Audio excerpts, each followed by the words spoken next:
Just 2.5 months ago, Virginia voters went to the polls believing they were choosing stability, moderation, a return to normalcy. What they actually delivered, whether they realized it or not, was total unchecked power to a political machine that had no intention of governing the way it campaigned. On November 4th, Virginia elected Abigail Spanberger as governor. Democrats swept every statewide office. And for the first time in years, they didn't just take control of the House of Delegates. They locked in a supermajority, 64 seats to 36. No guardrails, no need for compromise, no incentive to pretend anymore. And in just 14 days since Spanberger took office on January 17th, the mask has come off. What we're watching unfold right now is not a slow drift left. It's not subtle. It's not accidental. It's a textbook bait and switch, one of the fastest and most aggressive pivots from moderate campaign rhetoric to hard-left governance Virginia has ever seen. If you voted in Virginia, or if you live in a state watching this as a preview of what's coming, hit like. Leave a comment with whether this looks like what was promised. Subscribe if you want receipts instead of slogans.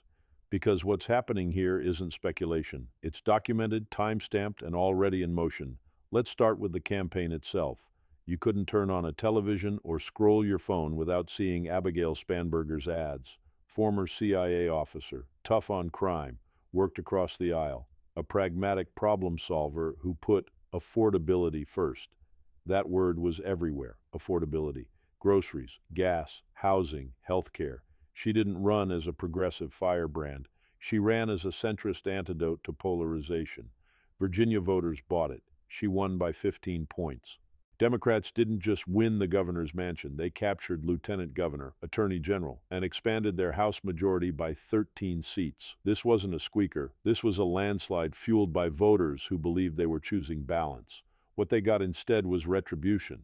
Before Spanberger even took the oath of office, she demanded the resignation of 5 members of the University of Virginia Board of Visitors, not for corruption, not for incompetence, not for misconduct. Their crime was simple. They had been appointed by Republican Governor Glenn Youngkin. That was it. The same day, incoming Attorney General Jay Jones forced out legal counsel at George Mason University and the Virginia Military Institute. Again, no wrongdoing alleged, no investigations announced, just purges. This is not normal. This is not how a moderate administration behaves.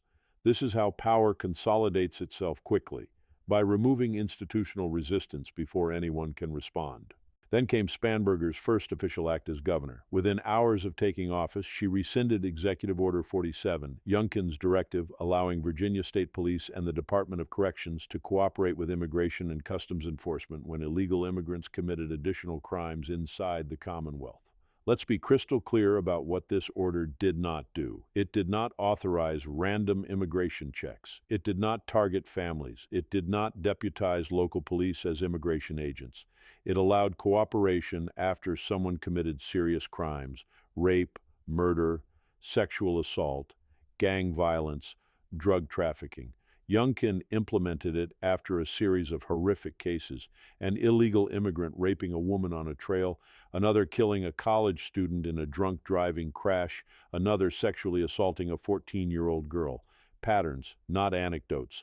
Spanberger's first move was to make deporting those criminals harder. Her justification, that state and local law enforcement should focus on their core responsibilities, as if protecting Virginians from violent criminals isn't the core responsibility. House Minority Leader Terry Kilgore said it plainly. When Virginia cooperated with ICE, MS-13 gang members were removed from Northern Virginia. Without that cooperation, people will get hurt. That isn't rhetoric. That's lived experience. But day one wasn't about safety. It was about signaling, undoing Youngkin, reassuring the progressive base that the campaign moderation was over. And that was just the beginning. While Spanberger was busy purging boards and dismantling public safety cooperation, Democrats in the General Assembly moved fast because they knew they had a narrow window before voters fully understood what they'd done. House Bill 863, a bill to reduce minimum sentences for rape, manslaughter, and child pornography offenses. Read that again. Rape, manslaughter, child pornography. Did Spanberger run ads promising lighter sentences for rapists?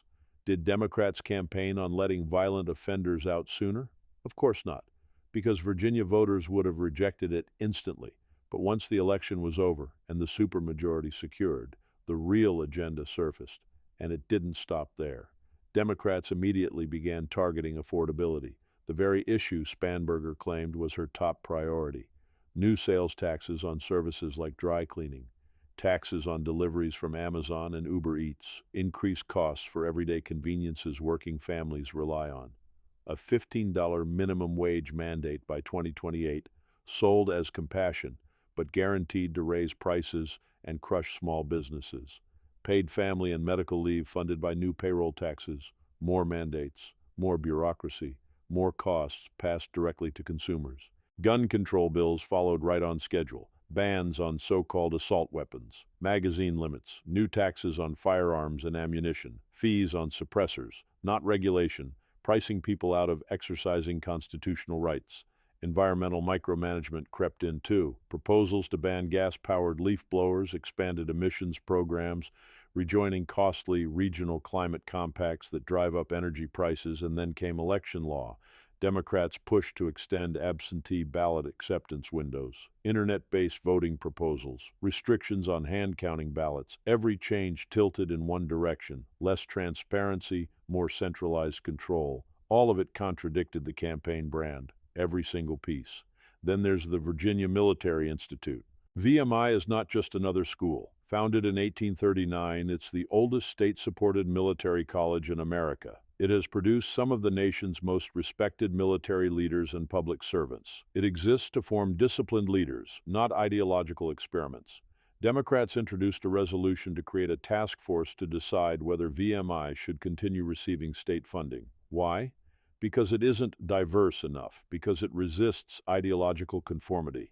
And who did Spanberger appoint to VMI's Board of Visitors? Ralph Northam, the former governor whose medical school yearbook photo featured either blackface or a KKK hood, and who couldn't remember which one he was wearing. That's who now oversees Virginia's premier military institution. Members of Congress didn't mince words. They called it an insult, an attack, a warning shot. And then came redistricting, the most dangerous move of all. Virginia voters amended their constitution to create a bipartisan redistricting commission specifically to prevent partisan gerrymandering. Democrats tried to blow it up, openly. Senate leadership bragged about redrawing maps to a 10-to-1 Democratic advantage, regardless of how Virginians actually vote. A judge blocked the move. For now, Democrats immediately accused the court of interfering with democracy. Let that sink in. They attempted to rig elections, got caught, and then claimed they were the victims. This isn't governance, it's consolidation. And hovering over all of it is Attorney General Jay Jones, the man Spanberger empowered on day one. The same Jay Jones whose past messages about political violence surfaced weeks before the election. The same Jay Jones who immediately began purging Republican legal staff from state institutions. This is the enforcement arm of the new Virginia. And finally, let's return to the promise that won the election: affordability. Nearly 400,000 Virginians rely on ACA subsidies that expired in December. Premiums are rising. Spanberger promised action, but Virginia doesn't have the billions required to replace federal funding. So what's the solution? Taxes. Always taxes. At the same time, Virginia's economy remains heavily dependent on federal employment. Over 320,000 workers. Federal cuts, shutdowns, bureaucratic contraction, all real risks. Spanberger has speeches, statements, talking points. What she doesn't have is a plan. No strategy to diversify Virginia's economy. No blueprint to reduce dependency on Washington. Just opposition rhetoric and progressive policy wish lists. And this is where Virginia stops being just a state and becomes a warning. Because Virginia used to be competitive, purple, a place where moderation actually mattered. Now it's being reshaped by one of the fastest political realignments in the country, driven by government-dependent voting blocs and a party that campaigns center and governs left. What's happening here isn't an accident, it's a model, and the consequences are only just beginning to surface. And this is the part that should worry people far beyond Virginia's borders, because what's unfolding here isn't just a bad few weeks of governance, it's a proof of concept, a demonstration of how quickly a state can be transformed when one party wins full control by campaigning as moderates and governing as ideologues. Virginia didn't slowly drift into this, it lurched. The speed matters. 14 days. That's all it took for voters to realize that the person they elected was not the person they were sold. This wasn't a learning curve. This wasn't early missteps. This was execution, fast, deliberate, and unapologetic. And now the question isn't whether Abigail Spanberger is governing from the left. That debate is over. The question is whether Virginia voters will recognize what's happening before it becomes irreversible.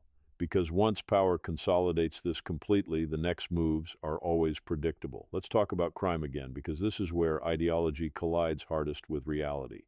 Democrats love to insist that reducing sentences makes communities safer. They dress it up in language about rehabilitation and equity. But the data, across states, across decades, tells a different story. When violent offenders face less punishment, violence increases. When law enforcement cooperation is restricted, criminals exploit the gaps. Virginia is now walking that path deliberately. Ending cooperation with ICE doesn't just affect immigration enforcement, it fractures trust between agencies. It signals to gangs like MS-13 that enforcement will be uneven. It tells repeat offenders that political ideology may protect them more than the law restrains them. And the people who pay the price aren't politicians in Richmond. They're families in Northern Virginia, parents in Hampton Roads, students walking campuses at night, communities who don't have private security or gated neighborhoods. This is why sanctuary-style policies always unravel the same way, not because of malice, but because reality doesn't bend to ideology. Then there's the economic side, which is already beginning to crack under the weight of promises that can't be kept. Spanberger ran on affordability. That was the centerpiece. Yet every major policy coming out of Richmond right now increases costs. Taxes on services, taxes on deliveries, payroll taxes disguised as benefits, energy regulations that raise utility bills, labor mandates that squeeze small employers. This is the quiet betrayal voters feel first, not in headlines, but in receipts. When dry cleaning costs more, when delivery fees jump, when small restaurants close, when employers cut hours instead of raising wages. That's when the rhetoric collapses. And here's the part Democrats hope voters won't connect. All of this was optional. Virginia Republicans proposed targeted tax relief, energy cost reductions, deregulation to lower prices, measures designed to leave more money in people's pockets instead of routing it through Richmond. Those ideas were ignored, because redistribution and control, not affordability, are the real priorities. Now add healthcare to the mix. The expiration of federal ACA subsidies isn't a surprise. It's been on the calendar for months. Spanberger knew it, Democrats knew it, yet there was no contingency plan, no serious proposal to offset the cost without blowing a hole in the state budget. So what happens next is obvious. Taxes rise, or coverage shrinks, or both. And when that happens, the same politicians who promised relief will blame Washington, or Republicans, or the system, anyone but themselves. That pattern repeats everywhere progressive governance takes hold.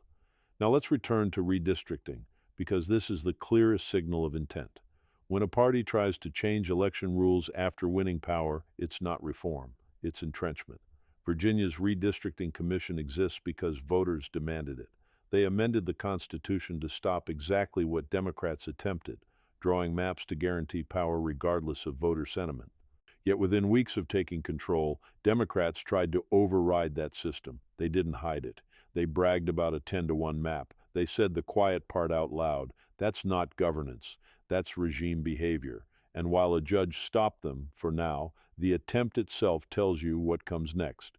Appeals, procedural workarounds, pressure campaigns. Because once a party believes it has moral authority, rules become obstacles. History is very clear on this point. Then there's the cultural dimension, which is harder to quantify but just as destructive. Institutions like VMI aren't being targeted because they're broken. They're being targeted because they resist ideological capture. Military discipline, tradition, merit, chain of command. These concepts clash with modern progressive frameworks, so they're undermined, defunded, reframed as problematic. And the message sent to every institution in Virginia is unmistakable: conform or you're next. That's how cultural transformation actually happens, not through persuasion, but through pressure. Now zoom out, because Virginia is not unique. It's a prototype. Northern Virginia has become a political engine fueled by federal employment and government-adjacent industries. When your livelihood depends on government growth, you vote to protect that growth. Democrats understand this perfectly. The strategy is simple: grow the bureaucratic class, promise stability, brand opposition as extremism, run as moderates, then govern aggressively once power is secured. It worked in Virginia, and it will work elsewhere if left unchallenged. This is why national Democrats are watching Spanberger closely. She's not just a governor, she's a case study. Proof that the moderate rapper progressive core model can dominate formerly competitive states. That's why her name is already being floated for higher office. That's why this administration moved so quickly. Momentum matters. Normalization matters. The faster policies are implemented, the harder they are to reverse. And that's the danger Virginia now faces. Because once taxes are raised, they rarely come down. Once gun restrictions pass, they expand. Once election rules change, they lock in power. Once institutions are captured, they don't easily recover. This is why the next few years are critical. Virginia Republicans still have leverage if they use it. They can force debates, demand recorded votes, expose contradictions, slow implementation, build a public record. But that alone isn't enough. The real test is whether voters connect cause and effect, whether they understand that the policies hurting them now were the policies concealed during the campaign, whether they recognize that moderation was a tactic, not a principle, and whether they're willing to correct course before Virginia becomes something unrecognizable. Because once a state crosses a certain threshold, politically, culturally, economically, it doesn't snap back. It settles. And the people who suffer most aren't activists or politicians. They're ordinary families, small business owners, parents, seniors, people who just want a government that tells the truth and leaves them alone.